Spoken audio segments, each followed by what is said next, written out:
పెసరట్టు పిండి అండి. వాటికి కావాల్సిన పదార్థాలు కొద్దిగా క్యారెట్, కొన్ని ఉల్లిపాయలు, కొద్దిగా ఆయిల్ రాసుకోవాలి.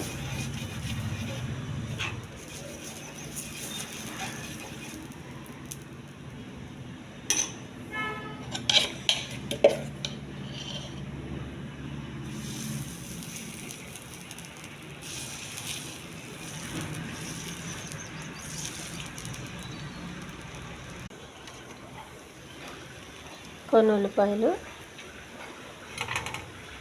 కొద్దిగా క్యారెట్,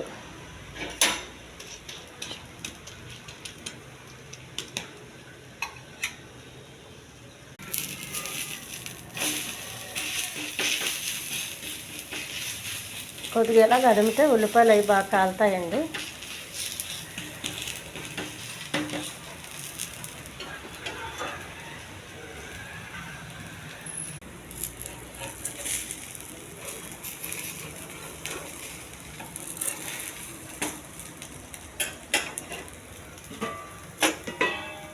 చేసి పెట్టుకుని ఉప్మా ఉండాలండి. కొద్దిగా ఆ ఉప్మా కొంచెం ఇలా వేసుకోవాలి పైన. ఉప్మా పెసరట్టు రెడీ అయిందండి. ఉప్మాలో అన్నీ వేసాం కాబట్టి పెసరట్లో పెద్ద వేసే అవసరం లేదండి. ఉల్లిపాయ అవి వేస్తే సరిపోతుంది.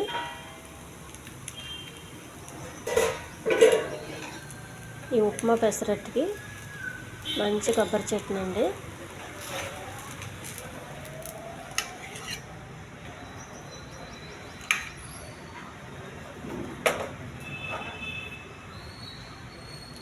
ఇది చాలా టేస్ట్గా ఉంటుందండి ఉప్మా చట్నీ. ఈ ఛానల్ నచ్చితే సబ్స్క్రైబ్ చేయండి, షేర్ చేయండి, లైక్ చేయండి.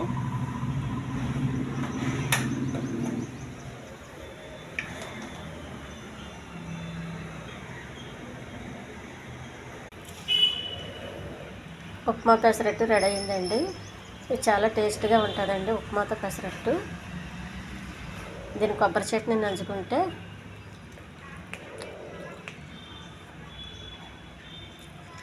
చాలా బాగుందండి. మధ్య మధ్యలో అల్లము, క్యారెట్ ఇవన్నీ తగులుతూ ఉంటే నవ్వులేటప్పుడు చాలా రుచిగా ఉంది. మనమే ఉప్మా దోశ రెడీ అయిందండి.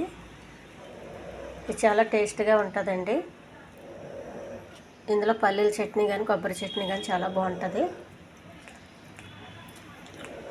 ఈ ఛానల్ నచ్చితే సబ్స్క్రైబ్ చేయండి, షేర్ చేయండి, లైక్ చేయండి.